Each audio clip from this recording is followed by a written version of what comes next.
In San Francisco's tech towers, a quiet software engineer was about to face the ultimate betrayal. What started as routine code review took a shocking turn when she came face to face with dangerous corporate nepotism. Sophie Tran wasn't your typical Silicon Valley developer. For 15 years, she had spent her life building bulletproof systems and preventing digital disasters, known for spotting catastrophic failures before they happened. When she encountered Ethan Caldwell dismissing her urgent cascade failure warnings, she had no idea she was walking into corporate execution. Sophie's termination 3 hours before launch would lead to spectacular disaster. What began as silenced expertise would become industry-wide reckoning. Tech would never be the same. Before we jump back in, tell us where you're tuning in from. And if this story touches you, make sure you're subscribed, because tomorrow I've saved something extra special for you. The Nexora Labs office hummed with the peculiar energy that preceded major product launches, a mixture of caffeine-fueled anticipation and barely contained anxiety that made the air itself feel charged. Sophie Tran sat at her workstation on the 14th floor, her fingers moving across the keyboard with the practiced precision of someone who had spent the better part of a decade translating complex problems into elegant code. The San Francisco skyline stretched beyond the floor-to-ceiling windows, but she barely noticed it. Her attention was fixed on the lines of code scrolling across her dual monitors, each character a small piece of the puzzle that was Syncly.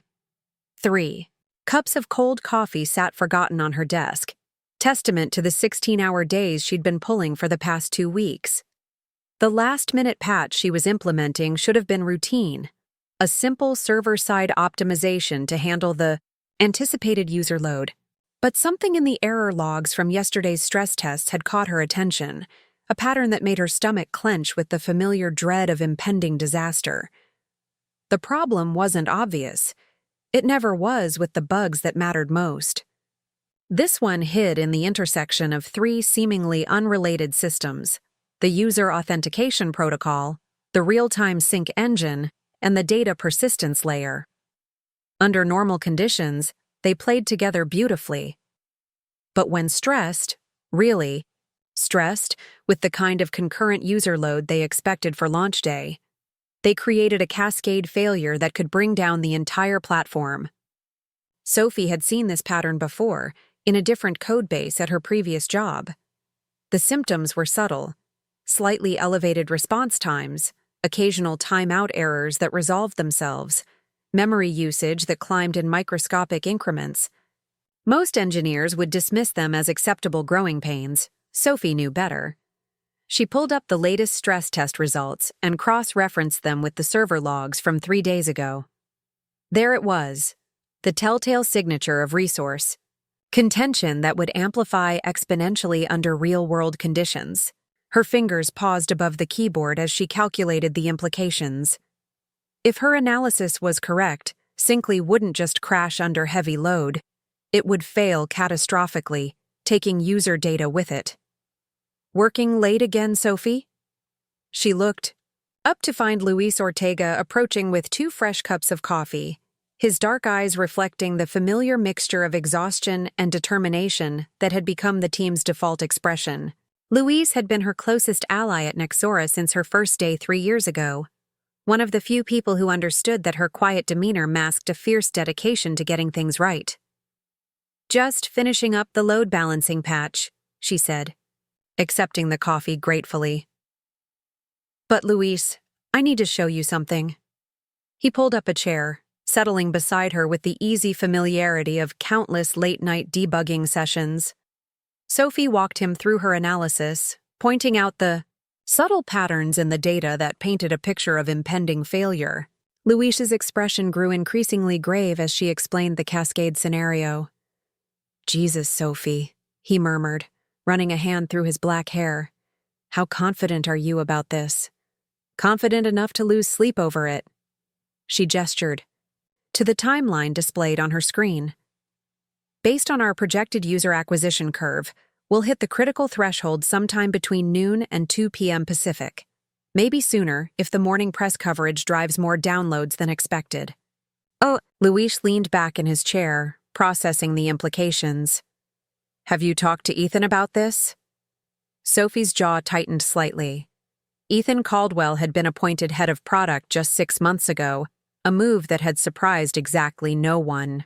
Who knew about his parentage and disappointed everyone who cared about meritocracy.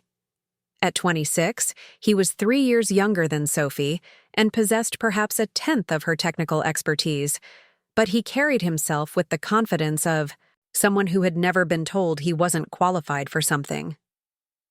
I tried to bring it up in yesterday's status meeting, Sophie said. He said we couldn't delay launch for theoretical edge cases. Theoretical? Luis's voice carried a sharp edge. Sophie, you've been doing this longer than most of the senior engineers here. When you say something's going to break, it breaks. That was the thing about Luis. He saw her clearly. Not as the quiet Asian woman who rarely spoke up in meetings. Not as the senior engineer who could be counted on to fix other people's mistakes without complaint, but as the person whose technical judgment had saved Nexora's ass more times than anyone wanted to count. It was a kind of recognition she rarely received from the company's leadership. Sophie's phone buzzed with a calendar reminder. All hands launch meeting, conference room A, 9 a.m. She glanced at the clock, 8:47 a.m. Somehow the morning had slipped away while she'd been buried in code. I should probably clean up and head to the meeting, she said, saving her work and closing the terminal windows. Sophie. Luis's voice carried a warning tone she'd learned to recognize. Be careful in there today. She paused, one hand on her laptop bag. What do you mean? He glanced around the largely empty office, making sure they wouldn't be overheard. I heard Ethan talking to Devin yesterday after the deployment review. He's frustrated about the questions you've been raising. He thinks you're trying to undermine his authority. Sophie felt a familiar tightness in her chest, the same sensation she'd experienced countless times throughout her career when competence was interpreted as insubordination. I'm trying to prevent a disaster. I know that. You know that. But Ethan sees it as second-guessing his decisions. Luis's expression was sympathetic, but serious. Just watch yourself, okay? I've seen him throw people under the bus before.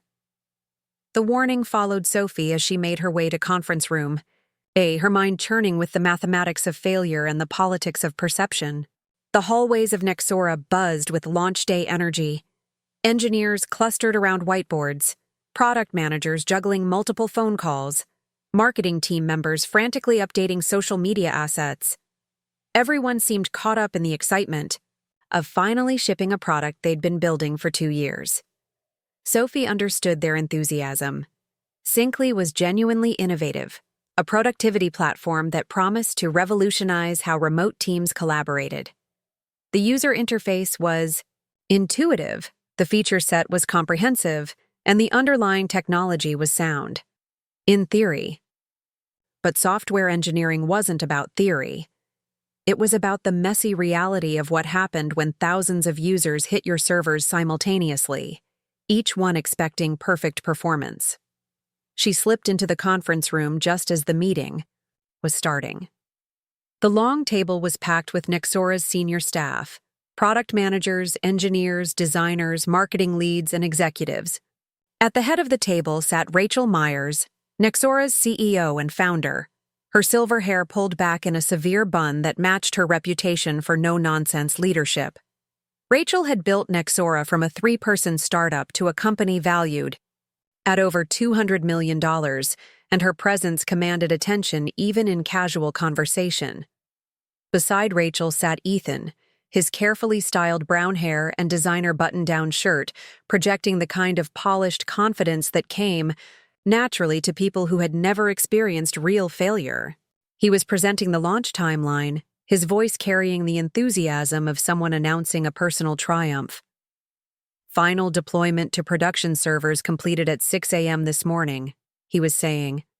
All systems are green, user acquisition, campaigns are live, and we're tracking toward our target of 50,000 downloads in the first 24 hours.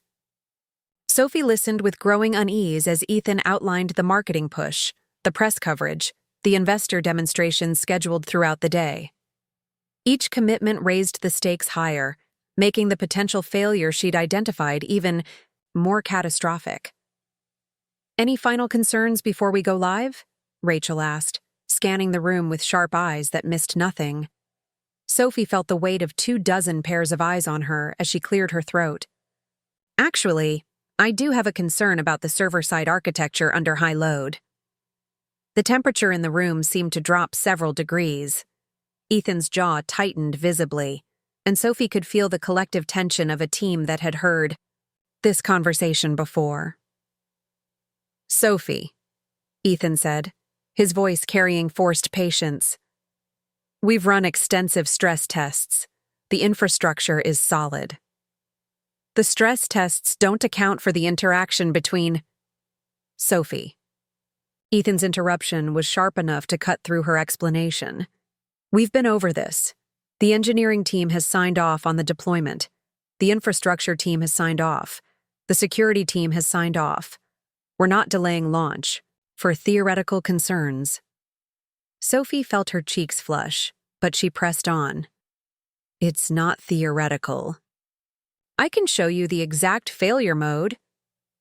"What I'm seeing," Ethan said, his voice rising slightly, "is someone who seems determined to find problems where none exist. This is exactly the kind of negativity that can derail a launch." The silence that followed was deafening. Sophie was acutely aware of every person in the room, their careful neutrality, their unwillingness to engage with what was clearly becoming a personal conflict rather than a technical discussion. She caught Luis's eye across the table and saw his almost imperceptible shake of the head. A warning to back down. Rachel's voice cut through the tension. "Sophie, I appreciate your diligence, but Ethan is right. We've invested too much in this launch to second-guess ourselves now.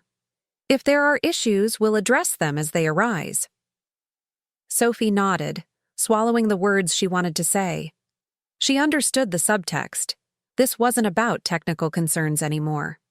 This was about hierarchy, about who got to make decisions and who was expected to implement them without question.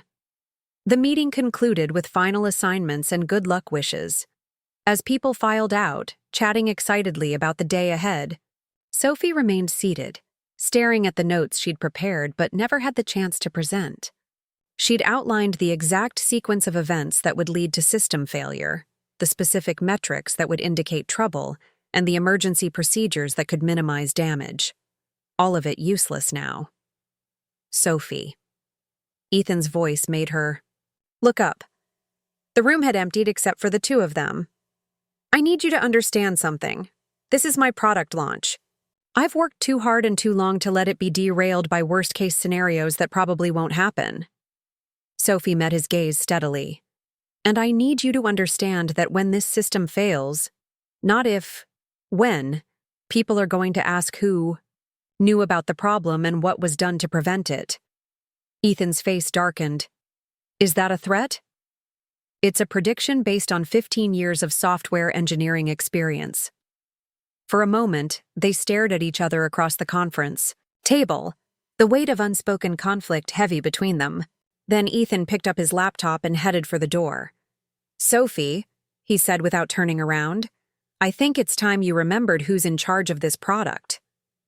The door closed behind him with a soft click, leaving Sophie alone in the conference room with the crushing realization that her technical expertise had just been trumped by organizational politics.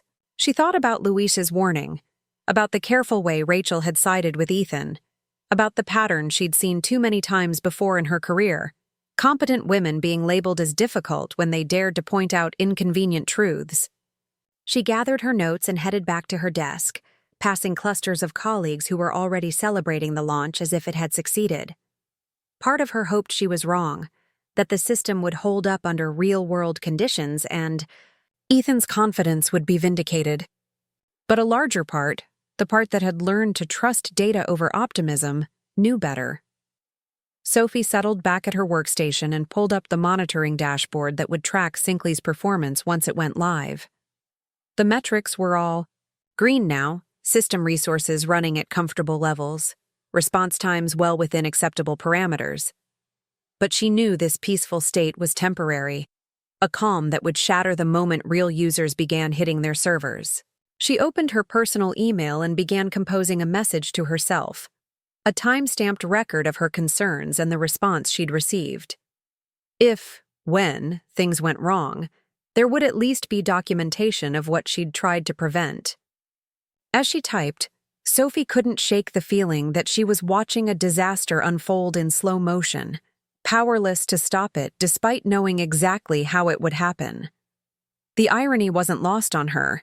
She'd spent years building systems designed to prevent failure, only to find herself trapped in a human system that seemed designed to ensure it. The clock on her monitor read 10:23 a.m.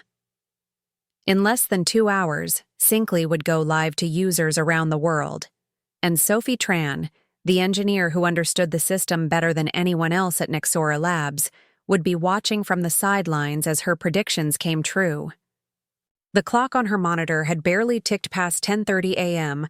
when Sophie's instant messenger chimed with a message that made her blood run cold. "Please come to my office immediately. Ethan." She stared at the message for a long moment, her fingers hovering over the keyboard. The tone was curt, professional in the way that people used when they wanted to maintain plausible deniability about their intentions. Sophie had received messages like this before, usually right before someone's world was about to change in ways they couldn't anticipate. Luis appeared at her shoulder as if summoned by some sixth sense. "What's wrong? You look like you've seen a ghost." Sophie tilted her screen so he could read the message. His face darkened immediately. "Sophie, don't go alone. Ask HR to sit in or—" "No." Her voice was steady, though her heart was racing. "If this is what I think it is, having witnesses won't change the outcome. It'll just make it more humiliating." She saved her work methodically, closing applications and locking her workstation with the muscle memory of someone who had learned never to leave loose ends. As she stood to gather her things, Luis caught her arm gently. "Whatever happens in there," he said quietly, "remember that half the engineering team knows you're the best architect we have. That doesn't change because some MBA with daddy issues feels threatened." Sophie managed a smile, though it felt fragile as glass. "Take care of yourself, Luis, and watch out for those cascade failures in the sync engine." The walk to Ethan's office felt like a funeral march. The hallways that had buzzed with launch excitement an hour ago now seemed muted, as if the very walls knew what was coming. Sophie passed clusters of colleagues deep in animated conversation about user acquisition projections and press coverage, their enthusiasm a stark contrast to the dread building in her chest. Ethan's office was a monument to manufactured success, the kind of space designed to impress rather than function. Awards from business school, framed articles about Nexora's growth, a photograph of him shaking hands with some tech celebrity whose name Sophie couldn't recall. He sat behind his oversized desk like a judge preparing to deliver a verdict, his expression carefully neutral in the way that people practiced when they were about to do something they knew was wrong. "Close the door and have a seat," he said, without looking up from his laptop. Sophie remained standing. "I'd prefer to keep this brief." That got his attention. His eyes snapped up to meet hers, and she saw a flash of something, anger, maybe, or surprise that she wasn't following the script he'd prepared. "Sophie, I've been thinking about our conversation this morning, and I've realized we have a fundamental problem." His voice carried the rehearsed quality of someone who had practiced this speech. "Your approach to problem solving is creating tension within the team. The way you question decisions, the way you present worst-case scenarios as inevitable outcomes, it's not the kind of collaborative spirit we need here at Nexora." Sophie felt a familiar detachment settle over her, the same emotional armor she'd developed over years of navigating workplace politics as a woman in tech. "You're firing me. I'm recognizing that there's a cultural mismatch between your working style and our company values." Ethan's words came out too fast, as if he were afraid of losing momentum.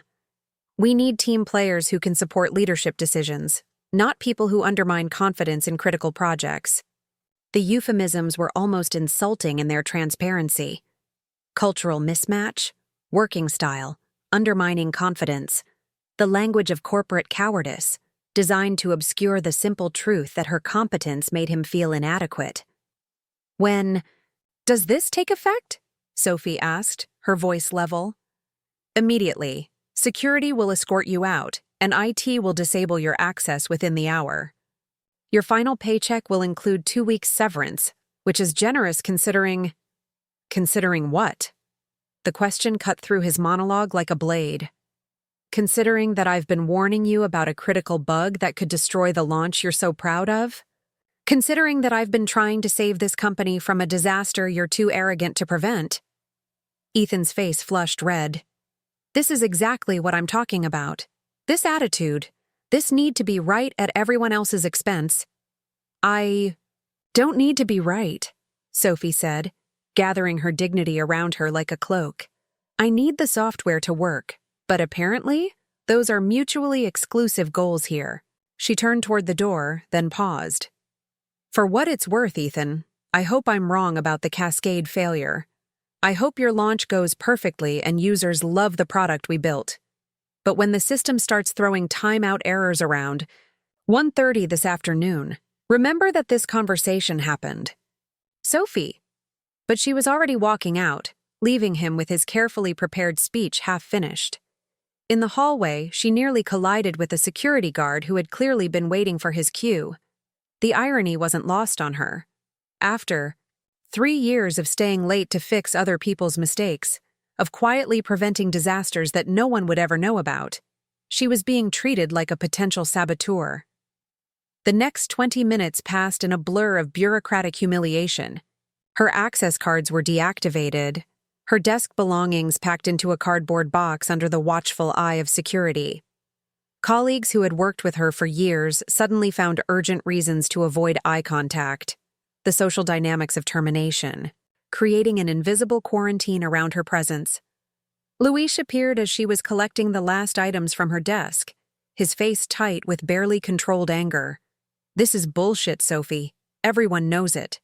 Keep your voice down, she murmured, acutely aware of the security guard hovering nearby. Don't make this harder on yourself. He leaned closer, pretending to help her pack. Check your personal email tonight, he whispered. I'm putting together some documentation you might find useful.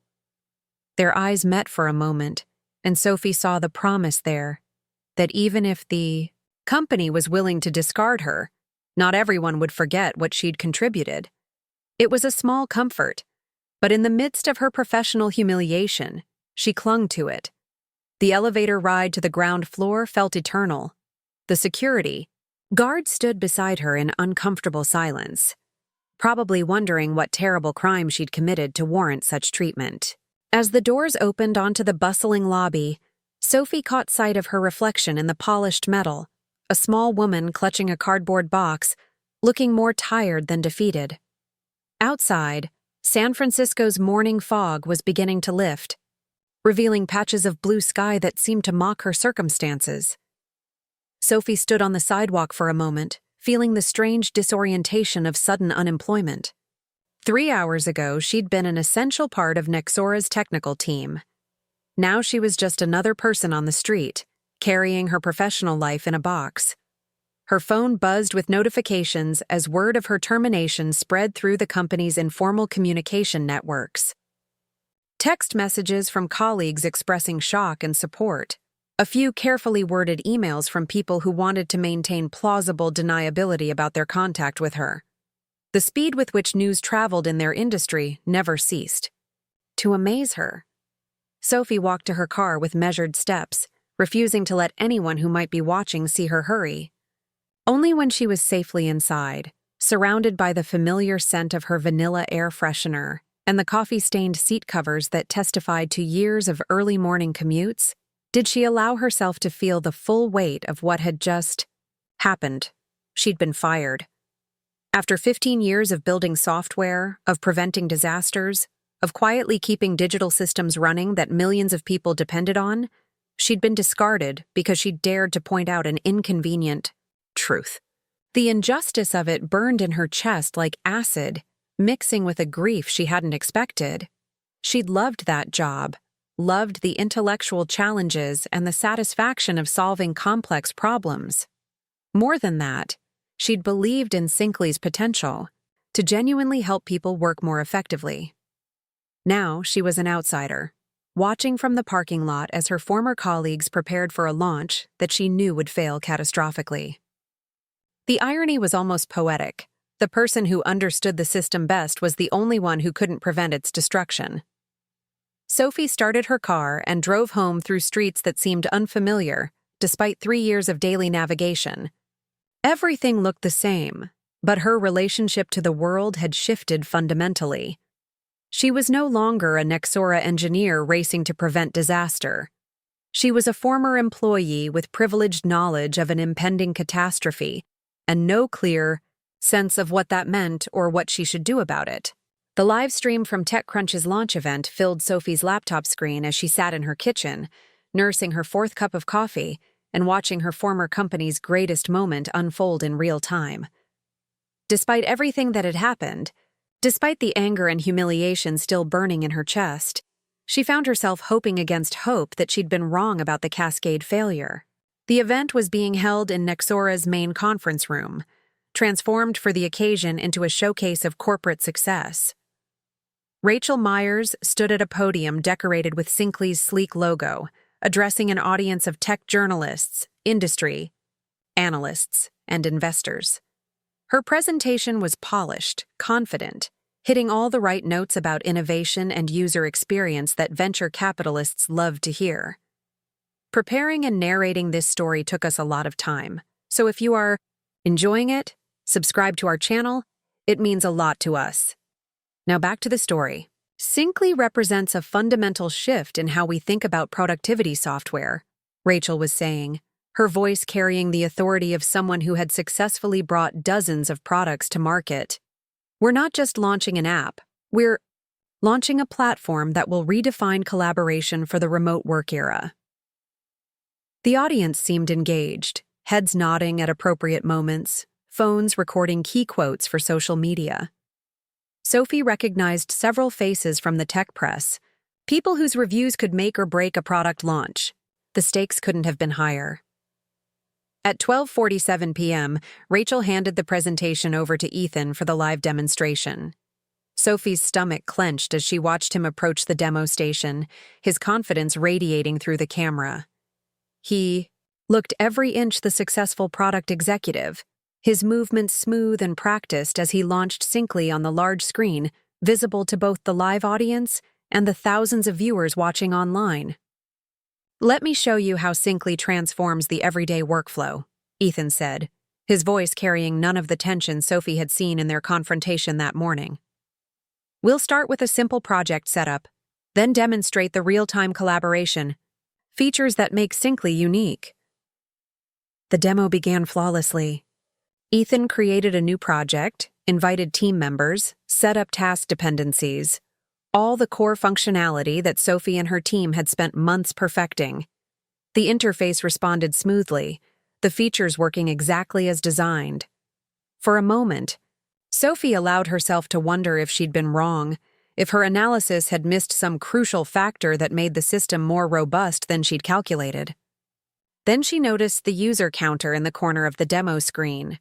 23,847 active users and climbing rapidly.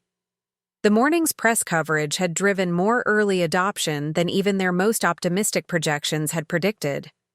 Sophie's laptop showed the live metrics dashboard that Louise had shared with her months ago. She'd never bothered to remove the bookmark, and apparently her access hadn't been revoked yet. Memory usage, 73% and rising. Response times, still within normal parameters, but the trend line was concerning. Connection pool, approaching capacity. All the warning signs she'd tried to communicate that morning were lighting up like a Christmas tree. invisible to everyone watching the polished demo, but terrifyingly clear to someone who knew how to read them. Now let's see what happens when multiple team members collaborate simultaneously, Ethan continued, initiating a feature that would stress test the real-time sync engine, the exact system Sophie had identified as the weakest link in the cascade failure chain. The user count hit 35,000. Memory usage spiked to 84%. Response times jumped from 200 milliseconds to 450, still within acceptable ranges but climbing fast. Sophie found herself leaning forward, watching the metrics with the fascination of someone observing a car accident in slow motion. As you can see, Ethan said, blissfully unaware of the digital disaster building beneath his demonstration, changes appear instantly across all connected devices. There's no lag, no synchronization delays, just seamless collaboration. But Sophie could see the micro-hesitations beginning to appear in the interface, the subtle delays that preceded catastrophic failure. The sync engine was starting to struggle under load, creating backups in the message queue that would soon cascade into the authentication system and from there into the data persistence layer. At 1:14 p.m., with 42,000 active users, the first timeout errors began appearing in the logs. Sophie watched the error count climb, 10 errors, then 50, then hundreds, as the system's ability to handle concurrent requests began to degrade exponentially. The demo was still running smoothly on Ethan's screen, but that was because his session had been prioritized to ensure a flawless presentation. For regular users, the experience was becoming increasingly frustrating.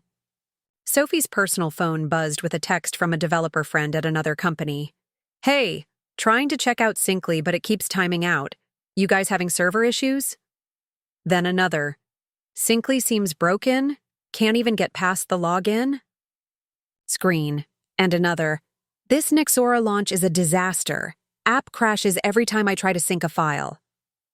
The social media mentions visible in the live stream's sidebar began shifting from excitement to confusion to outright criticism.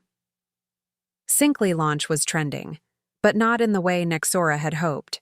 The comments were brutal. "Tried to demo Syncly to my team. Complete waste of time. App is completely broken. How do you launch a productivity app that can't handle basic user load? Amateur hour. Note to self, wait for the bugs to be fixed before trying new productivity software."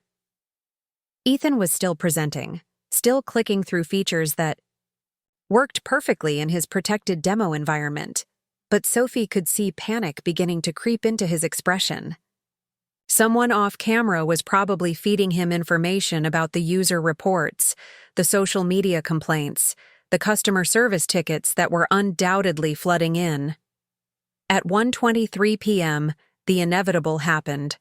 With 51,000 concurrent users, the IU cascade failure Sophie had predicted finally reached critical mass. The authentication system buckled under the load, creating a domino effect that propagated through every connected service. User sessions began terminating randomly, data synchronization ground to a halt, and new users found themselves completely unable to access the platform. The demo screen froze mid-presentation. Sophie watched in horrified fascination as Ethan stared at the unresponsive interface, his confident demeanor cracking in real time. He clicked frantically, trying to recover the demonstration, but the system had passed the point of no return. The elegant platform he'd been showcasing moments earlier had become a digital paperweight, completely unable to handle the user load that its own marketing success had generated. "We seem to be experiencing some technical difficulties," Ethan said, his voice tight with forced calm. "This is just a minor server hiccup, the kind of thing that happens with any major launch." But the damage was already done. The tech journalists in the audience were furiously typing on their phones, undoubtedly crafting headlines about Nexora's failed launch. The social media feed had become a torrent of complaints and mockery. The carefully orchestrated presentation had become a public humiliation broadcast to thousands of viewers. Rachel stepped in, her years of executive experience allowing her to maintain composure even as her company's biggest product launch collapsed in spectacular fashion. "We'll be addressing these performance issues immediately," she announced. "This is exactly the kind of feedback that helps us improve the platform for our users." But Sophie could see the strain in her expression, the way her jaw tightened, as she processed the magnitude of the disaster unfolding in real time. This wasn't just a technical glitch. It was a catastrophic failure that would undermine investor confidence, damage user trust, and potentially threaten the company's financial stability. The live stream ended abruptly, the cheerful Syncly logo replaced by a generic technical difficulties message. Sophie closed her laptop and sat back in her kitchen chair, feeling a complex mixture of vindication and sorrow. She'd been right about the Cascade failure, but being right felt hollow when it meant watching colleagues she cared about suffer the consequences of decisions they hadn't made. Her phone was buzzing constantly now with messages from friends and former colleagues, some offering sympathy for her termination, others asking if she knew what had gone wrong with the launch. The irony was bitter. The person who could have prevented this disaster was the one everyone was now turning to for explanations. Sophie looked out her kitchen window at the San Francisco skyline, where somewhere in a conference room, her former colleagues were probably scrambling to understand what had gone wrong. They'd run diagnostics, check server logs, examine user load patterns, all the things she'd done weeks ago when she first identified the problem. The woman who had built the systems they were trying to fix was sitting in her kitchen, unemployed, watching the chaos unfold from the outside. Justice, she thought, had a sense of irony that was both poetic and cruel. The coffee shop on Valencia Street had become Sophie's makeshift office, a temporary refuge where she could process the digital wreckage of her former life while maintaining some semblance of routine. 3 days had passed since the Syncly launch. Disaster. And the tech world was still dissecting what had gone wrong. Every major publication had covered the story, from the breathless initial reports of the live demo failure to more thoughtful analyses of what the incident revealed about startup culture and technical preparedness. Sophie sat in her usual corner booth, her laptop open to multiple browser tabs tracking the ongoing coverage. The headlines had evolved from simple failure reports to deeper investigations into Nexora's internal culture and decision-making processes. Someone was feeding information to the press, detailed information about technical warnings that had been ignored, about organizational dynamics that prioritized politics over expertise. Her personal email chimed with a message from Luis, sent from what was obviously a burner account. "Check the attachment. Thought you might be interested in some documentation from the archives." The attachment was a compressed file containing what appeared to be a complete backup of their shared project repository from 2 weeks ago, along with chat logs, email threads, and most importantly, a detailed record of every bug report and technical concern that had been filed in the weeks leading up to launch. Sophie's heart raced as she realized what Luis had done. He'd essentially handed her a complete forensic record of the decisions that had led to the disaster. She spent the next hour methodically reviewing the documentation, rebuilding a timeline of warnings ignored and expertise dismissed. The evidence was damning, not just of Ethan's specific decisions, but of a broader pattern of technical debt and organizational dysfunction that went far beyond any individual failure. The most revealing document was a Slack conversation from the week before launch, a thread in which several senior engineers had raised concerns about system stability under load. Sophie watched the conversation evolve from technical discussion to frustrated resignation as Ethan repeatedly dismissed their concerns as perfectionist overthinking and analysis paralysis. One message from Devin Rhee, the security engineer she'd always respected for his methodical approach, stood out. "I'm documenting my concerns officially. If this system fails under load, there needs to be a clear record of what was predicted and when." Sophie made a note to reach out to Devin. If he was as methodical as she remembered, he might have additional documentation that could provide crucial context for what had happened. Her phone rang, displaying a number she didn't recognize. After a moment's hesitation, she answered, "Sophie Tran? This is Mira Sethi from TechScope. I was hoping we could talk." Sophie's pulse quickened.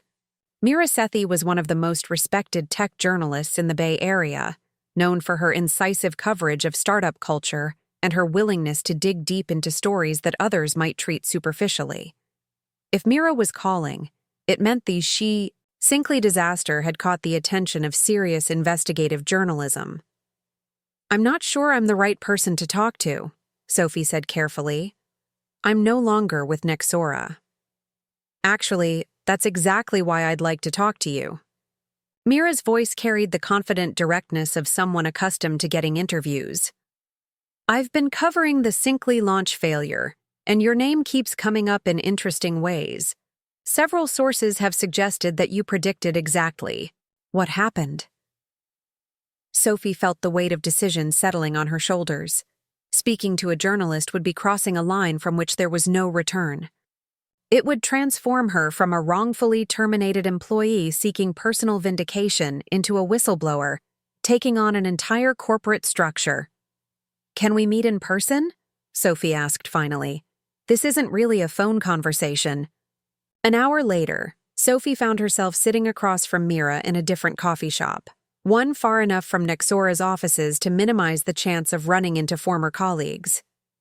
Mira was younger than Sophie had expected, probably early 30s, with sharp eyes behind wire-rimmed glasses and the kind of focused intensity that made sources want to trust her with their stories. "Let me be clear about what I'm looking for," Mira began, pulling out a digital recorder and setting it on the table between them. "I'm not interested in gossip or workplace drama. I'm investigating whether there's a pattern of technical expertise being systematically ignored at Nexora, and whether that pattern contributed to what happened with Sinkley." Sophie studied the recorder, thinking about all the times she'd bitten her tongue in meetings, all the warnings she'd swallowed rather than rock the boat. "Can we start off the record? I need to understand what you already know." Mira nodded and switched off the recorder. "I've spoken to 6 current and former Nexora employees. All of them, independently, described a culture where questioning technical decisions was seen as undermining leadership. 3 of them specifically mentioned you as someone whose expertise was consistently undervalued. The validation was unexpected and powerful. Sophie had spent years wondering if she was being overly sensitive, if her experiences reflected personal failings rather than systemic problems. To hear that others had observed the same patterns felt like a form of professional vindication. "What exactly do you want from me?" Sophie asked. "The truth about what happened in the weeks leading up to launch? The technical details of what you predicted and when you predicted it.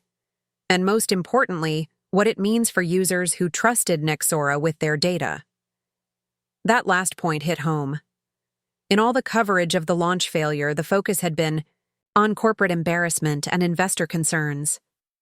But Sophie knew that real users had lost real work when the system crashed, that small businesses had been unable to access critical files, that people had trusted Nexora with important projects only to have that trust betrayed by preventable technical failures.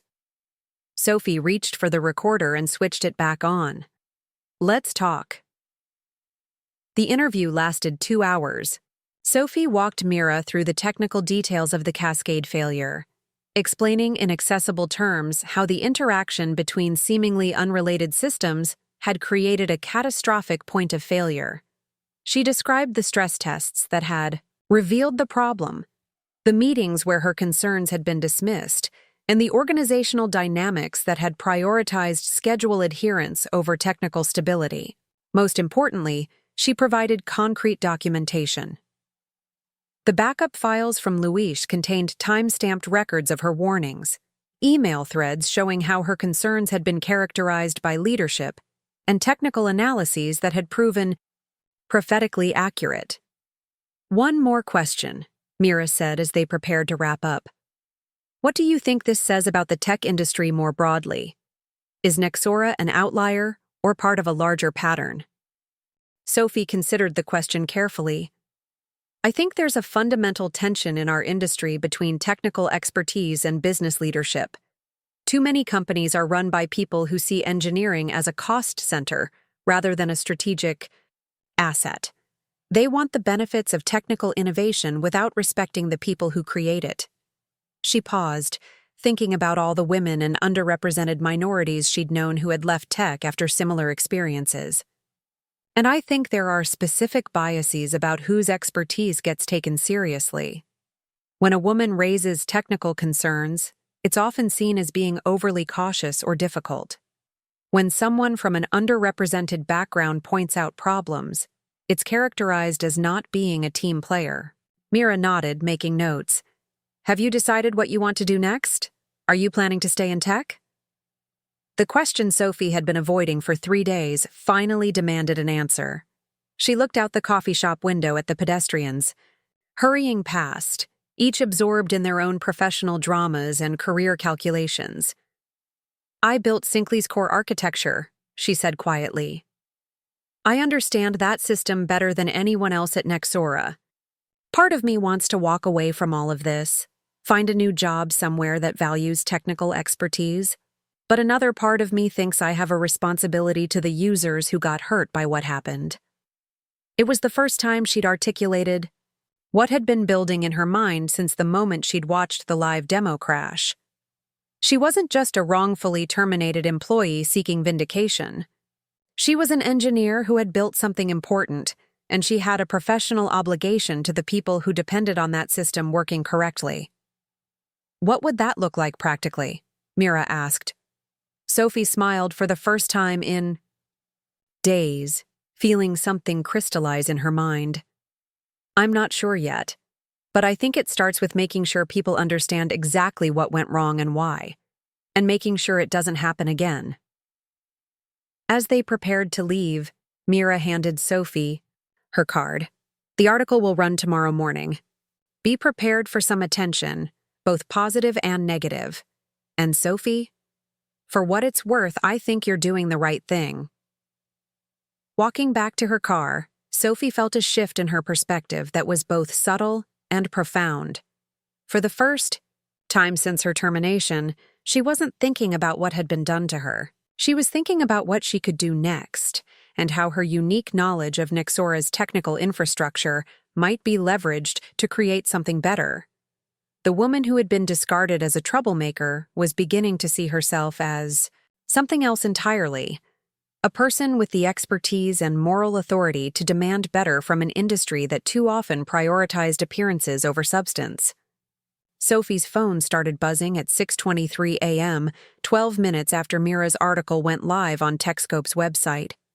The headline, "The Engineer Who Predicted Sinkley's Spectacular Failure," was already being shared across Twitter, LinkedIn, and every major tech forum. By the time Sophie had fully awakened and read the piece herself, her story was trending.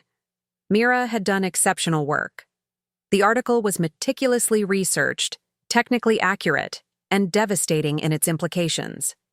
She'd not only captured the specific details of Sophie's warnings about the cascade failure, but had woven them into a broader narrative about how tech companies systematically undervalue the expertise of engineers who don't fit the traditional leadership mold.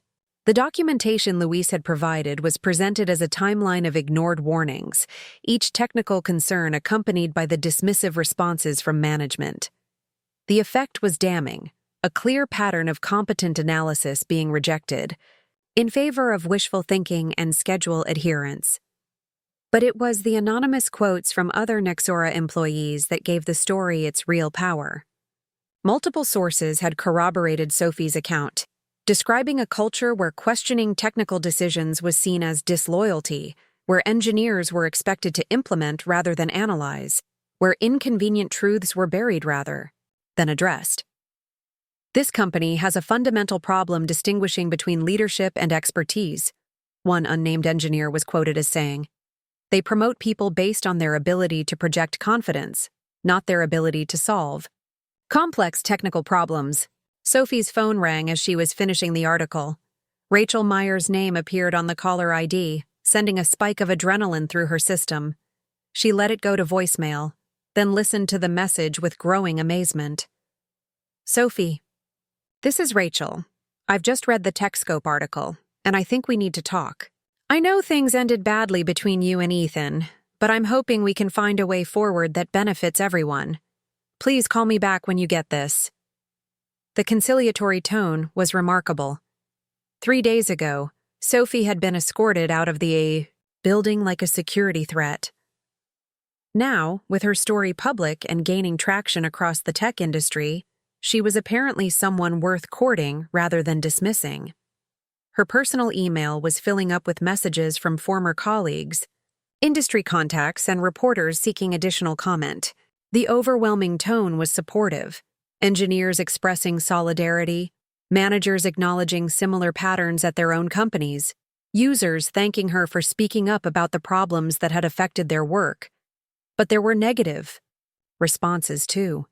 A few messages accused her of being a disgruntled employee seeking revenge, of violating confidentiality agreements, of damaging the company out of spite. The criticism stung, but it was overwhelmed by the volume of support from people who saw her story as validation of their own experiences. At 10:30 a.m., Luis called from his personal phone. "Sophie, holy shit," he said without preamble. "The entire office is talking about the article. Ethan's been in emergency meetings all morning. Rachel's called an all-hands for this afternoon." "How are you doing?" Sophie asked, concerned about her friend's position. "Are you getting heat for talking?" "To me? Actually, no.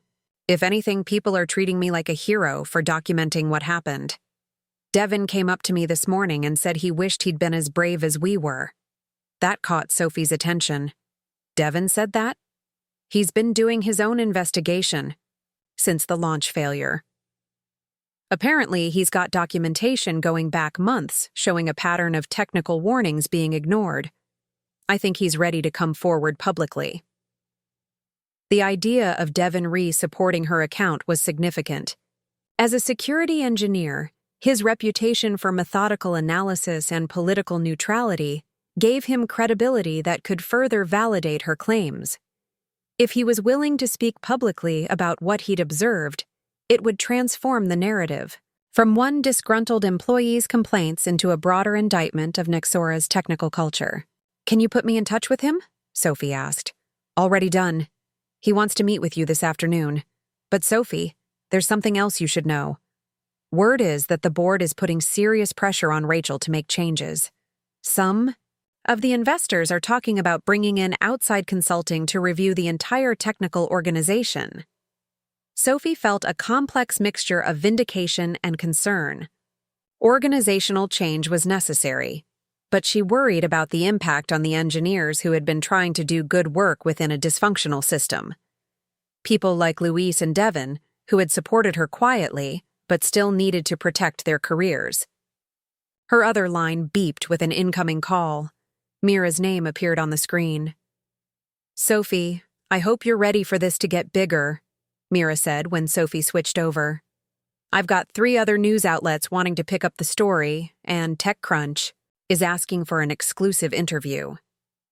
This is becoming a major story about tech industry culture. The prospect was both thrilling and terrifying. Sophie had wanted to tell her story, to ensure that the technical failures at Nexora were properly understood and addressed. But she hadn't anticipated becoming a symbol of broader industry problems, a case study in technical expertise being undervalued by business leadership. "What should I be prepared for?" Sophie asked. "More scrutiny, both positive and negative. There will be people who see you as a hero for speaking up, and others who see you as a traitor for airing internal problems publicly. The key is to stay focused on the technical facts and the broader principle of ensuring user trust."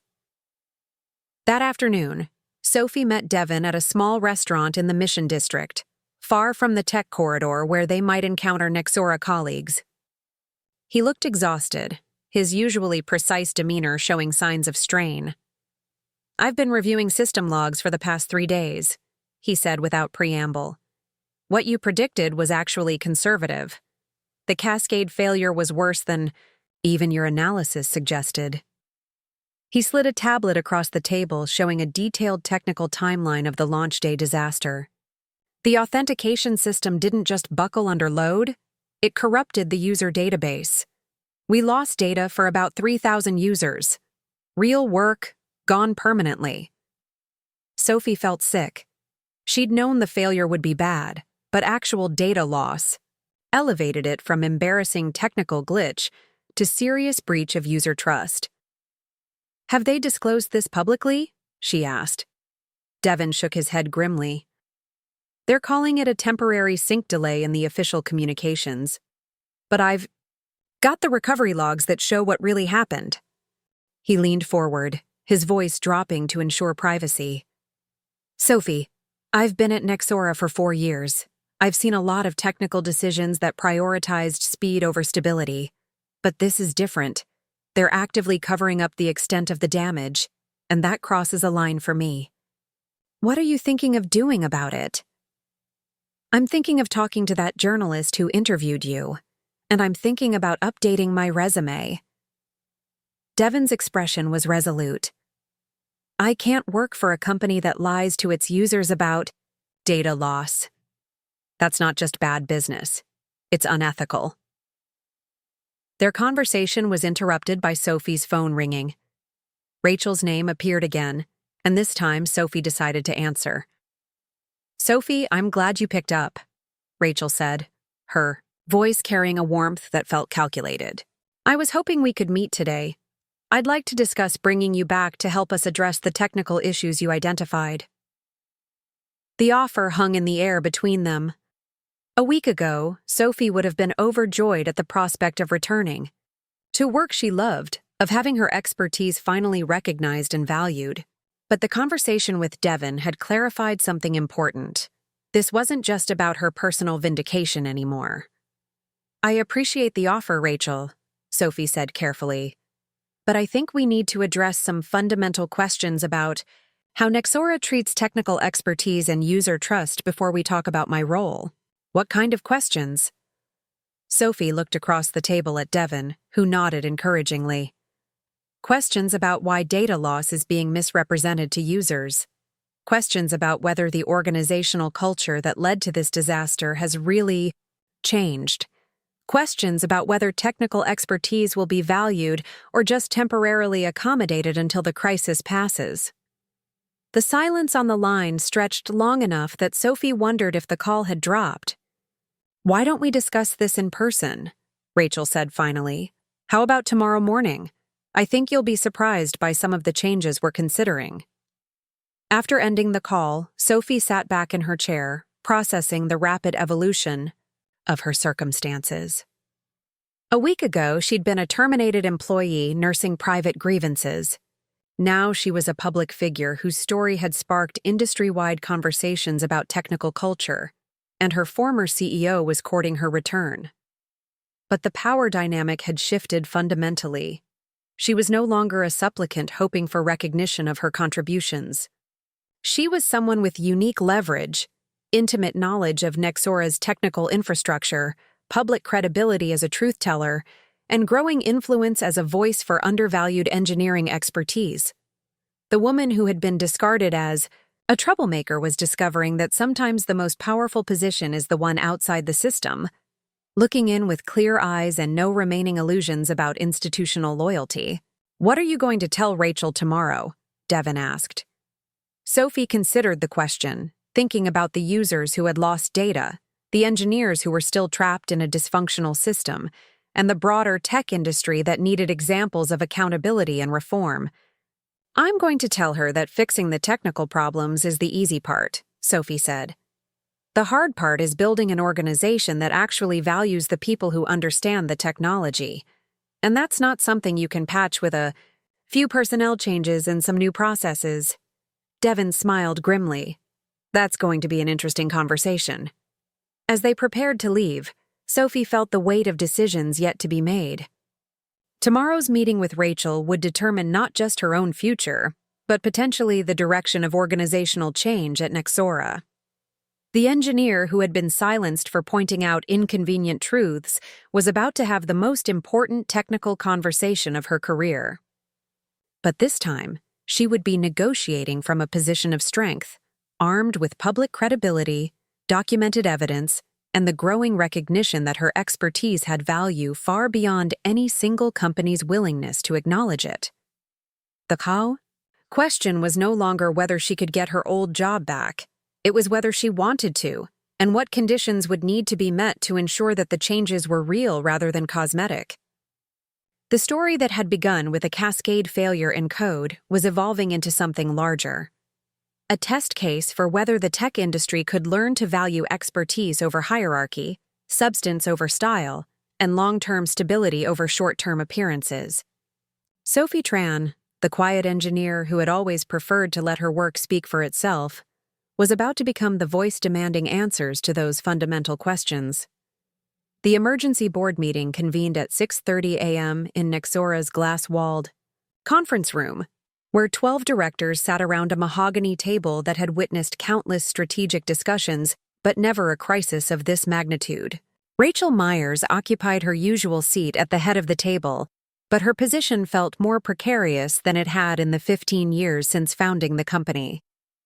The morning fog hung low over San Francisco Bay, visible through floor to ceiling, windows that seemed to mock the transparency Nexora had failed to practice in its technical operations. The Wall Street Journal lay folded beside Rachel's coffee cup, its headline visible to everyone present.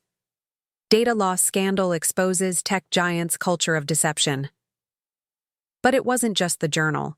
Every major business publication had picked up the story, and the coverage was getting worse as more details emerged about the scope of the technical failures and the deliberate misrepresentation that had followed. Board member Patricia Chen, representing the largest institutional investor, spoke first. Her voice carried the measured tone of someone accustomed to managing crises, but there was an edge that suggested her patience was approaching its limits. "Rachel, we need to understand the full scope of this disaster. The Journal article suggests that senior leadership knew about the data loss within hours, but continued to misrepresent the situation publicly for weeks." Rachel's throat felt dry, despite the coffee she'd been nursing since 4 a.m., when her phone had started buzzing with calls from investors, board members, and reporters seeking comment on the latest revelations.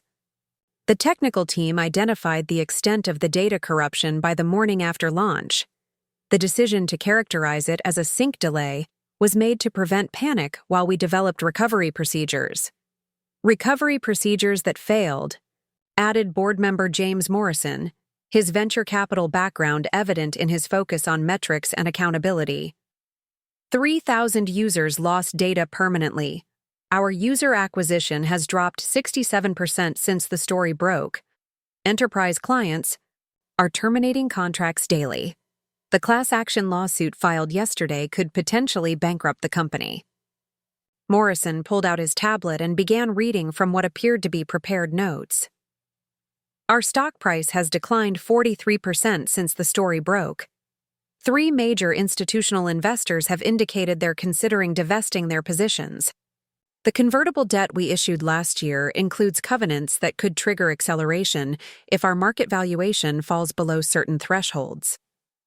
Rachel felt the walls closing in as she processed the financial implications. Nexora had been valued at $800 million just 6 months ago, positioned for either acquisition or IPO depending on market conditions. Now they were facing potential bankruptcy if the legal and financial pressures continued to intensify. "The question before us," said Chen, consulting her tablet with the deliberate precision that had made her one of Silicon Valley's most respected board members, "is whether current leadership can guide the company through this crisis, or whether we need external intervention." Rachel understood the subtext.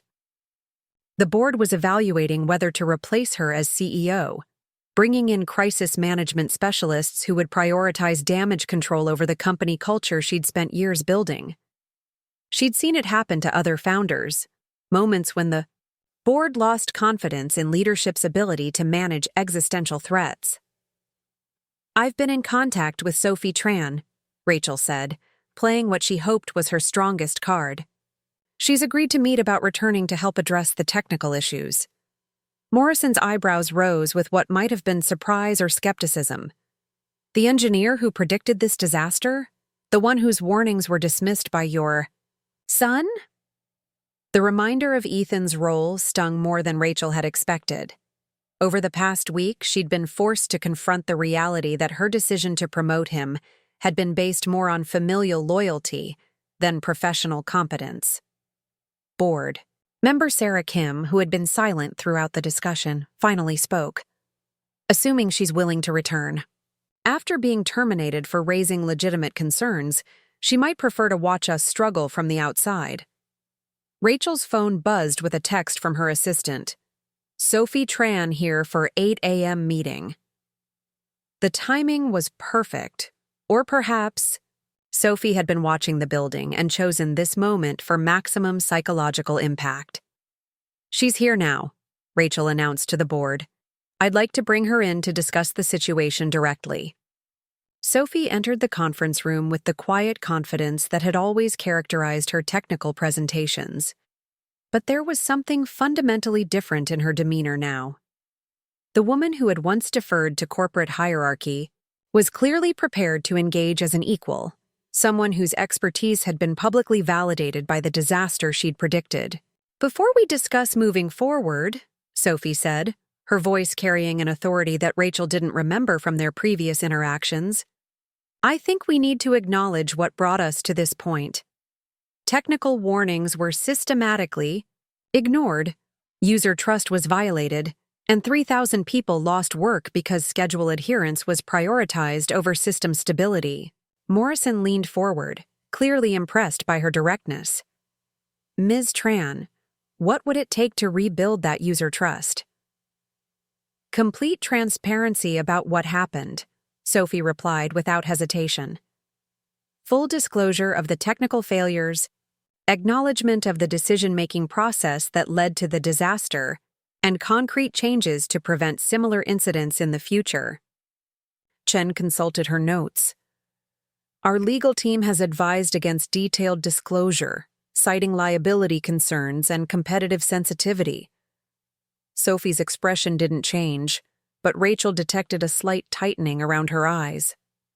With respect, that's exactly the kind of thinking that created this crisis. Users trusted Nexora with their data, and that trust was betrayed. Rebuilding it requires honesty, not legal maneuvering. What role would you envision for yourself in this process? Rachel asked. Sophie was quiet for a moment, clearly calculating the implications of various responses. Traditional CTO roles focus on internal technical leadership, but this situation requires something different.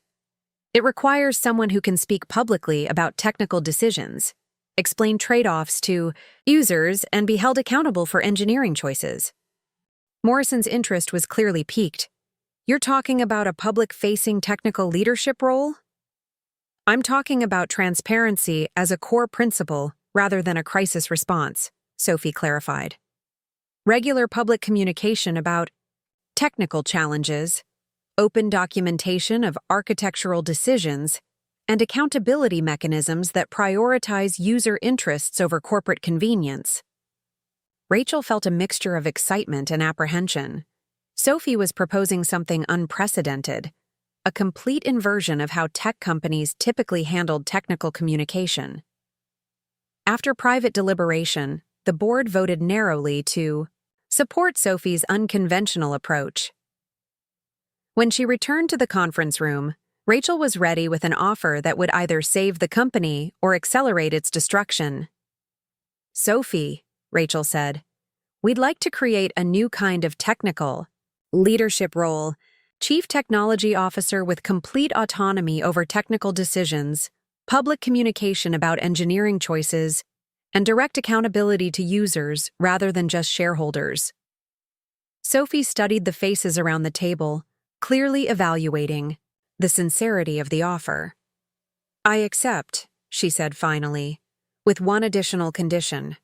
I want complete transparency about this conversation and the board's decision-making process. If we're going to ask users to trust us, we need to demonstrate that transparency starts at the top. Rachel felt a moment of vertigo as she realized that accepting Sophie's condition would mean acknowledging publicly that the board had debated replacing the CEO and that the company's future remained uncertain. But perhaps that honesty was exactly what Nexora needed to begin earning back the trust it had lost. Sophie's first week back at Nexora was unlike anything she'd experienced in 15 years of software engineering. Instead of quietly debugging systems in relative anonymity, she found herself at the center of an industry-wide experiment in transparent, technical leadership. Every decision she made was scrutinized not just by colleagues and users, but by competitors, journalists, and academics studying whether radical openness could work in a competitive technology market. Her new office was deliberately designed for transparency. Glass walls that made private conversations impossible, visible whiteboards covered with architectural diagrams that anyone could photograph, and an open-door policy that meant engineers could walk in with technical concerns without scheduling meetings or navigating bureaucratic layers. Louise had helped her set up the space during the weekend before her official start date, installing cameras that would live stream her daily technical reviews for anyone interested in understanding how engineering decisions were made. "Are you sure about the cameras?" Louise asked as they tested the streaming equipment. "It's going to be weird having every conversation recorded and analyzed by people who don't understand the context." Sophie considered the question while reviewing the mounting requests for interviews, speaking engagements, and collaborative meetings with other companies interested in implementing similar transparency practices. The attention was overwhelming, but it was also validation that the industry was hungry for alternatives to traditional secrecy-based leadership. "The alternative is what we had before," Sophie replied, adjusting the camera angle to capture the whiteboard where she'd sketched out Nexora's new technical communication framework. Technical decisions made behind closed doors, with users finding out about problems only when systems failed catastrophically.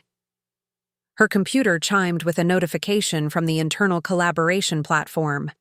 Devon had submitted a detailed security audit that identified 3 potential vulnerabilities in their user authentication system.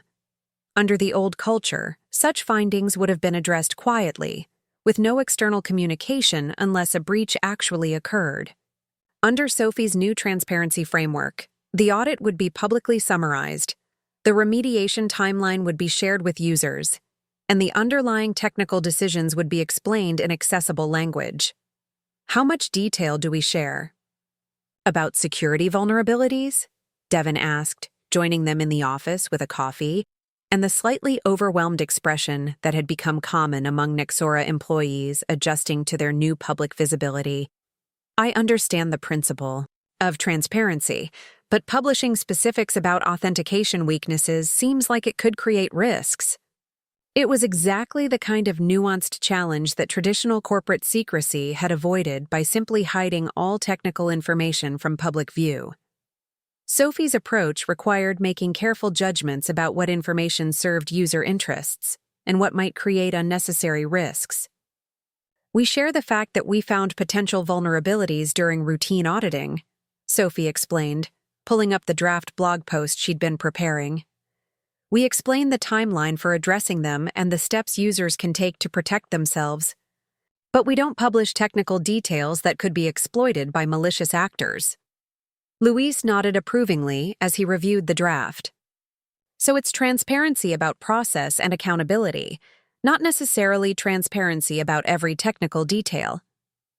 "Exactly. The goal is to give users enough information to make informed decisions about their data while maintaining appropriate security practices." Sophie's phone buzzed with a call from Mira Sethi.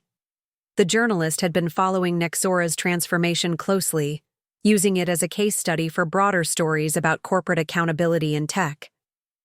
"Sophie, I'm hearing rumors about significant pushback from other tech companies about your transparency practices," Mira said without preamble. "Can you confirm whether you're facing industry pressure to dial back the public technical communications?" Sophie wasn't surprised by the question. In the past week, 3 CEOs had reached out privately to express concerns about how Nexora's openness might create unrealistic expectations for their own companies. 2 major competitors had made public statements suggesting that transparency about technical challenges could undermine user confidence in software platforms generally. "I think the resistance validates that we're addressing real problems," Sophie replied carefully. "If other companies are concerned about users having more information about technical decisions, that suggests they're making decisions they'd prefer not to explain publicly." "Are you worried about competitive disadvantages? Other companies argue that revealing architectural choices and technical challenges gives competitors unfair advantages." Sophie had wrestled with this concern during her first week back. Nexora was indeed sharing information that competitors could potentially use to build better products or exploit weaknesses. But the user response had been overwhelmingly positive. Trust metrics were improving, support satisfaction was up, and customer retention was stabilizing after weeks of decline. "Competition based on better technical execution is healthy," Sophie added. "Competition based on better marketing of hidden technical choices is what led to our crisis in the first place." Louise interrupted her thoughts with a gentle knock on the glass wall. "Sophie, we've got our first real test case. The mobile team discovered a bug that could cause data sync delays for about 12 hours during the fix deployment. Under the old system, we'd just fix it quietly and hope users didn't notice. Under your transparency framework..."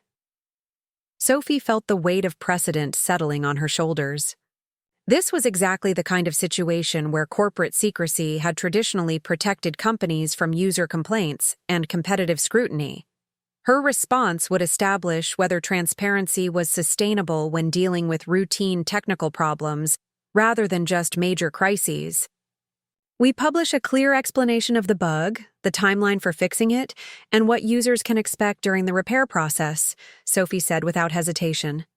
"We also explain why this kind of issue occurs and what we're doing to prevent similar problems in the future." "Even though it might generate support tickets and user complaints?" "Especially because it might generate complaints. Users deserve to understand why their software isn't working perfectly, and we deserve feedback about how technical problems affect their work." Sophie pulled up the metrics dashboard that tracked user trust, system performance, and team morale, the 3 indicators she'd identified as crucial for measuring the success of transparent technical leadership. The early data was encouraging. User trust scores were improving despite increased reporting of technical issues, and engineering team satisfaction was at the highest levels in company history. "Look at the data," she said, pointing to steadily improving trust scores and reduced escalation rates for technical support. Users who understand system limitations can work around them proactively. Teams who can discuss technical challenges openly solve problems faster. The additional communication work is paying for itself in reduced crisis management and improved user satisfaction. Her computer chimed with an email from Rachel. "Board wants update on transparency initiative results. Can you prepare presentation? For Friday meeting? They're getting pressure from investors to show measurable progress." But the real test came when Sophie's phone rang with a call from the security team lead, whose voice carried urgent tension. "Sophie, we've got a problem. Someone's been probing our authentication endpoints for the past 6 hours. It looks like a coordinated attempt to exploit the vulnerabilities that Devon identified last week." Sophie felt her stomach drop as she processed the implications. This was exactly the scenario that critics of transparency had warned about: public disclosure of security issues being exploited by malicious actors. "How serious is the threat?" she asked. "Serious. They're using automated tools to test variations of the attack vectors that Devon described in his public summary. We can block the current attempts, but it's clear that someone used our transparency documentation to plan a targeted attack." Sophie realized she was facing her first major test of whether transparent technical leadership could survive real-world adversarial conditions. The easy response would be to quietly address the security threat and reconsider how much information to share publicly in the future. "I'll be right there," Sophie said, "and prepare a technical brief for public release. We're going to explain exactly what happened, how our transparency practices contributed to the threat, and what we're doing to address both the immediate security issue and the broader challenge of balancing openness with protection." Luis overheard the conversation and looked concerned. "Sophie, are you sure about publicizing a security attack that was enabled by our own transparency practices?" Sophie gathered her laptop and notes, feeling the weight of defending principles that were about to be tested under the most challenging possible circumstances. "That's exactly why we need to be transparent about it," she said. "If we hide problems when they're inconvenient, we're not really committed to accountability. We're just using transparency as a marketing strategy." The woman who had been fired for pointing out inconvenient truths was about to discover whether her commitment to honesty could survive the most inconvenient truth of all: that transparency itself could create new forms of vulnerability that traditional secrecy had avoided, and build something better than what we had before. 9 months after accepting the role of Chief Technology Officer at Nexora, Sophie stood before a packed auditorium at Stanford University, delivering what had become known as the Transparency Manifesto, a presentation that was being live-streamed to engineering teams, business schools, and policy forums around the world. The invitation had come from the university's Center for Responsible Technology, but the audience extended far beyond academic circles to include CTOs from Fortune 500 companies, startup founders, government officials grappling with how to regulate the tech industry, and international delegations studying American approaches to corporate accountability. 9 months ago, Sophie began, adjusting the microphone as she looked out at the sea of faces that represented the future of technology leadership. "I was offered a choice between fixing one company or attempting to influence an entire industry.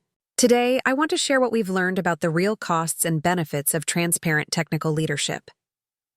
The presentation she'd prepared would synthesize not just Nexora's transformation, but the broader movement that had emerged around accountable engineering practices. 23 companies had now implemented some version of public technical communications. 7 major universities had launched research programs studying the effectiveness of open engineering cultures, and 5 pieces of federal legislation were pending that would require certain types of software companies to publicly document their safety and security practices. The data was compelling, but complex. Companies that had embraced transparency were showing measurably improved user trust scores, reduced security incidents, and better employee retention among engineering teams. But they were also experiencing increased operational costs, more complex competitive dynamics, and occasional public relations challenges when technical problems were acknowledged openly rather than hidden until they became crises. "The question we're here to address," Sophie continued, advancing to a slide showing comparative performance metrics across transparent and traditional organizations, "is whether transparent technical leadership is a sustainable competitive strategy or just an expensive form of corporate virtue signaling." She clicked to a chart displaying Nexora's user metrics over the past 9 months. Customer acquisition had initially declined after the launch disaster, but it had since recovered to pre-crisis levels and was continuing to grow. More importantly, user engagement and retention rates were now significantly higher than industry averages, and customer satisfaction scores had reached the highest levels in company history.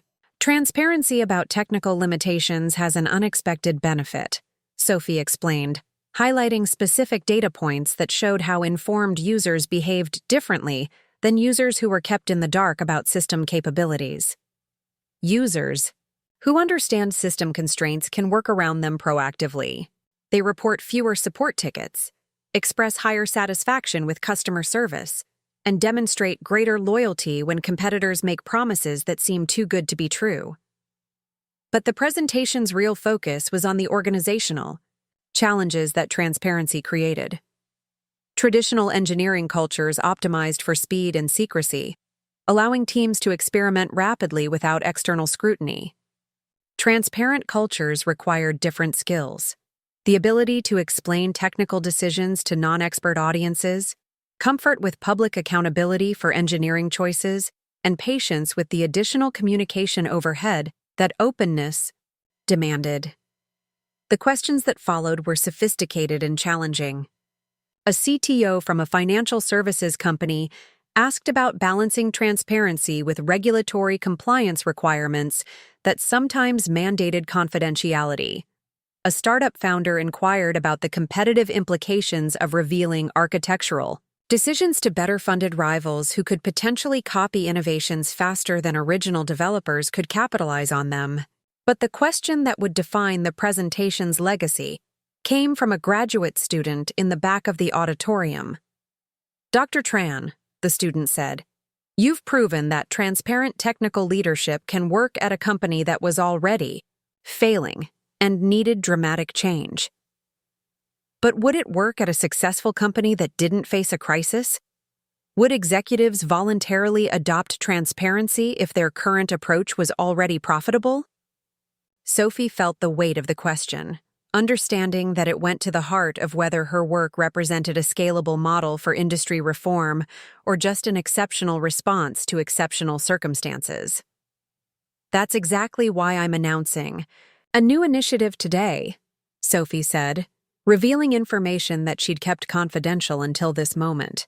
"I'm leaving my full-time role at Nexora to launch the Transparent Technology Institute, a research and consulting organization dedicated to helping companies implement accountable technical practices before they face crises." The announcement generated immediate buzz throughout the auditorium. Sophie had become closely identified with Nexora's transformation, and her decision to expand beyond a single company represented a significant escalation of the transparency movement. After the presentation, Sophie found herself surrounded by audience members who wanted to continue the conversation. But the interaction that meant the most came from an unexpected source: a message from Ethan Caldwell, who had been watching the live stream from his new office in San Francisco. "Sophie," the message read, "watching your presentation reminded me of everything I failed to understand about technical leadership. I know I don't have the right to ask for your time, but I'd like to apologize in person and learn from what you've accomplished." That evening, Sophie met Ethan at a quiet coffee shop in Palo Alto. He looked different than she remembered, less polished, more uncertain, but also more genuine. The performative confidence that had characterized his leadership style had been replaced by something that seemed like authentic humility. "What have you learned since leaving Nexora?" she asked. Ethan was quiet for a moment, clearly choosing his words carefully. "I've learned that I confused confidence with competence, authority with expertise, and political skill with technical judgment. I've learned that the people I dismissed as difficult were usually the ones trying to prevent disasters I was too arrogant to see coming." "And what do you plan to do with that knowledge?" "I'm not sure yet," Ethan admitted. "I know I don't belong in technical leadership, but I'm not ready to give up on finding ways to contribute. Maybe there are roles where my skills are relevant, but where technical expertise is provided by people who actually possess it." Sophie found herself surprised by his straightforward acknowledgement of his limitations. "Have you considered that your approach might need different implementation strategies for different types of companies?" Ethan asked. "Startups face different pressures than established companies. Regulated industries have different constraints than consumer software platforms." The observation was perceptive and tactically sophisticated in ways that reminded Sophie of why Ethan had been hired for leadership roles despite his technical limitations. His ability to analyze stakeholder dynamics and competitive pressures was genuine, even if he'd applied those skills poorly at Nexora. Would there be value in having someone who understands the political and operational challenges of implementing cultural change? Ethan asked.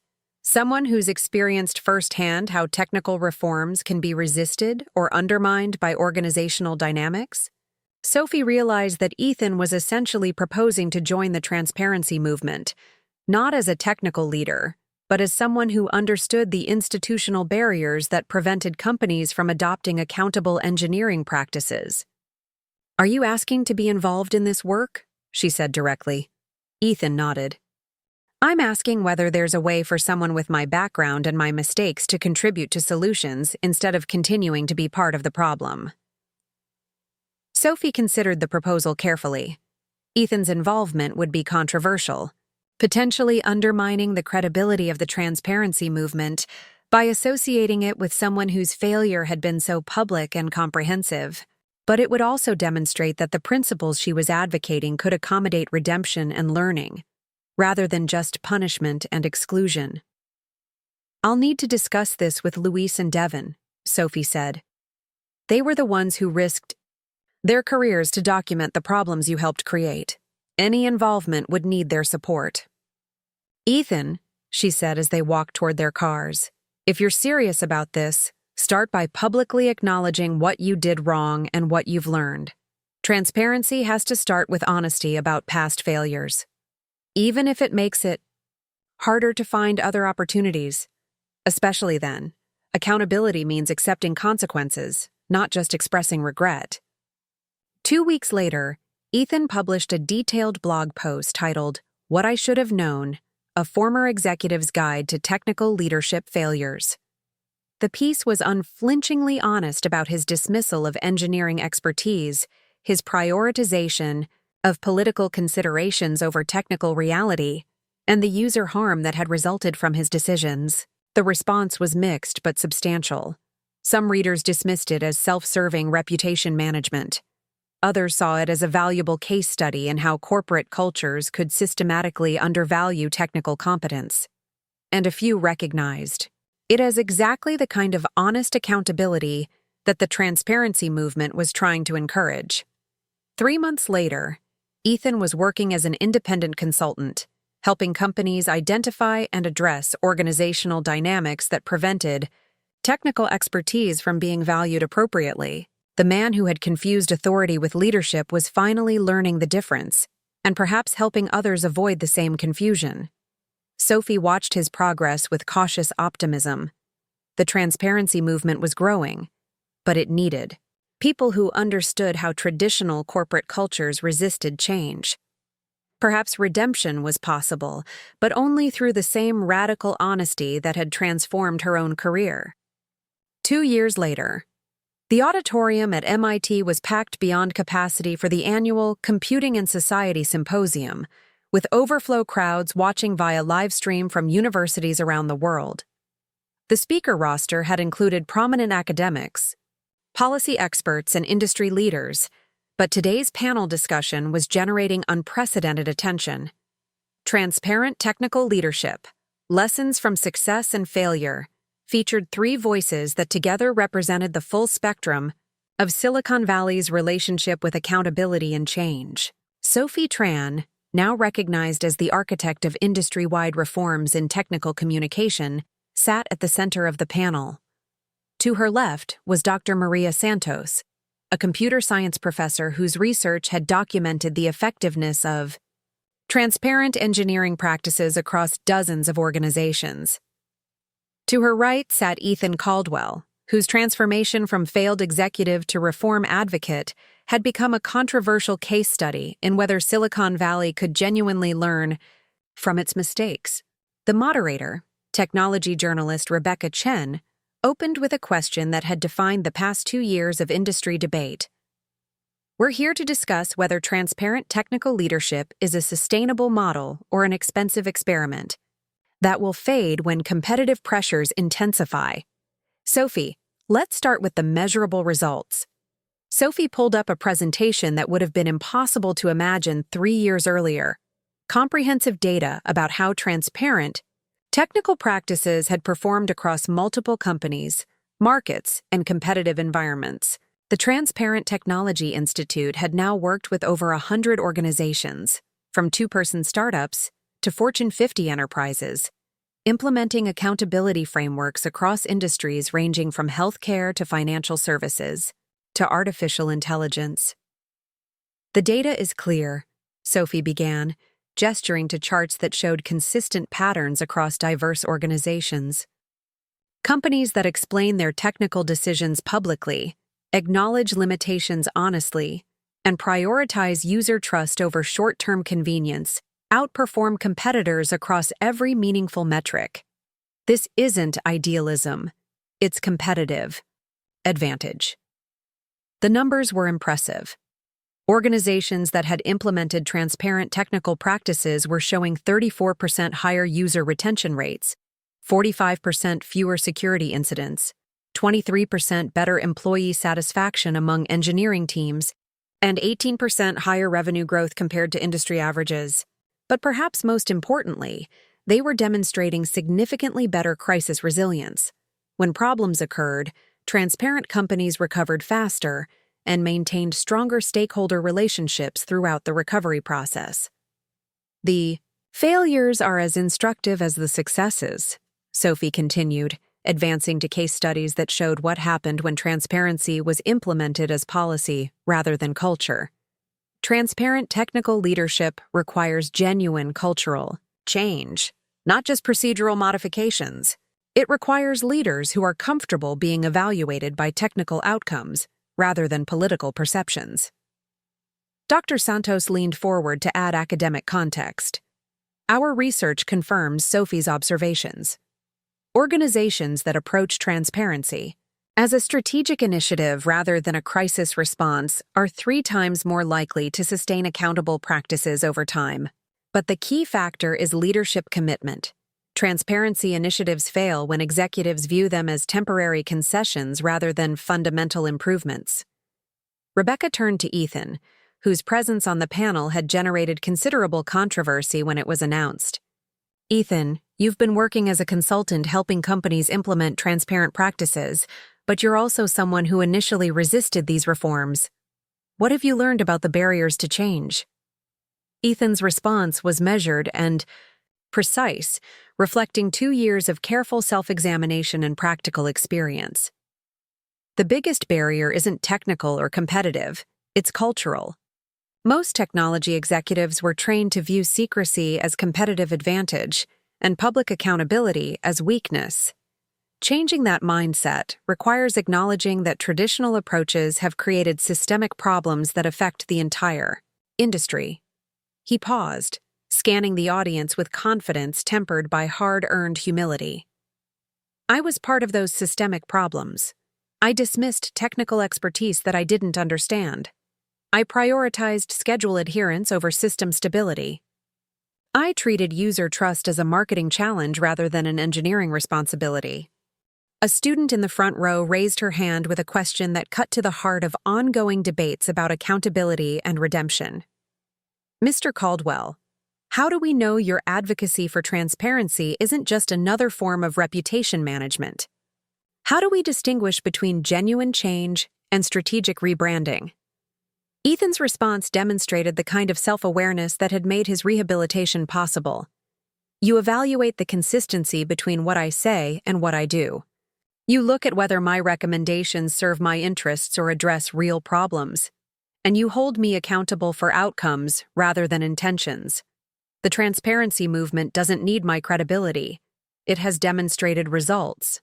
My role is to help organizations understand why traditional approaches fail and how cultural barriers can be addressed. Rebecca shifted the discussion toward broader implications. Sophie, we're seeing legislative proposals in multiple countries that would mandate transparency practices for certain types of technology companies. Do you support regulatory approaches to accountability? Sophie had been grappling with this question as policymakers in multiple countries proposed laws requiring public disclosure of algorithmic decision-making and data handling practices. I think regulation can establish minimum standards, but genuine transparency requires cultural commitment that can't be mandated through compliance requirements. The most effective reforms come from organizations that recognize transparency as competitive advantage rather than regulatory burden. The conversation that would define the panel's legacy came near the end, when a graduate student asked whether transparent technical leadership could scale beyond individual companies to address industry-wide problems. we're facing challenges, like algorithmic bias, privacy protection, and artificial intelligence safety that require coordination across multiple organizations, the student said. Can transparency practices that work within companies also work between competitors who need to collaborate on shared problems? Sophie felt the weight of the question, recognizing it as a test of whether her work represented a scalable model for industry reform. That's exactly the kind of problem that transparent technical leadership is designed to solve, she replied, advancing to slides that showed collaborative initiatives that had emerged from the transparency movement. When companies explain their technical decisions publicly and prioritize user welfare over competitive advantage, it becomes possible to have industry-wide conversations about shared challenges. The examples were compelling. Companies that had embraced accountability were already collaborating in ways that would have been impossible under traditional competitive secrecy. They were sharing research on algorithmic fairness, coordinating security standards for user data protection, and working together on safety protocols for artificial intelligence development. As the panel concluded, Rebecca posed a final question. Looking forward, what does success look like for the transparent technical leadership movement? Sophie looked out at the audience of students who would inherit the technology industry, executives who would shape its direction, and policymakers who would regulate its impact on society. Success looks like an industry where technical expertise is valued over political skill, where user trust is prioritized over quarterly metrics, and where the people who build software are accountable to the people who depend on it. Success looks like transparency being normal rather than exceptional. Dr. Santos added, success means that students graduating from programs like this one expect to work in organizations where technical decisions are made transparently, where failures are acknowledged honestly, and where accountability is viewed as professional responsibility rather than competitive weakness. Ethan's response was characteristically practical, but surprisingly ambitious. Success means that the kind of failures I created become impossible because organizational cultures systematically value expertise, listen to warnings, and prioritize user welfare over executive ego. But more than that, success means that we've created an industry capable of addressing the complex challenges that affect society as a whole. After the panel, Sophie found herself reflecting on the journey that had taken her from fired engineer to industry reformer. The woman who had been dismissed for pointing out inconvenient truths had created frameworks that made truth-telling not just acceptable, but central to organizational success. But the transformation had been about more than just her individual vindication. It had been about proving that an entire industry could change when presented with compelling evidence that change was both necessary and beneficial. As she drove back to San Francisco that evening, Sophie thought about the students she'd spoken to today, who would enter the workforce with different expectations about what ethical technical leadership could look like. They would inherit an industry that was slowly learning to value transparency over secrecy, accountability over convenience, and user trust over corporate profits. The legacy code of Silicon Valley's secretive, accountability-averse culture was finally being refactored and replaced with something better. And like all good software engineering, the most important work was happening quietly, systematically, one organization at a time. Sophie Tran, the quiet engineer who had always preferred to let her work speak for itself, had become the voice demanding that the industry's work speak for its values. And gradually, persistently, transparently, that voice was being heard across an industry that was finally learning to value truth over convenience, expertise over authority, and accountability over profit. The story that had begun with a cascade failure in code had evolved into something larger, a case study in how technical expertise could reshape corporate culture, how individual integrity could become institutional reform, and how the technology industry could be pushed to serve users rather than shareholders. The woman who had been fired for caring too much about technical excellence had proven that caring about users could be a competitive advantage rather than a professional liability. And in an industry that had too often confused innovation with disruption, profit with progress, and growth with value.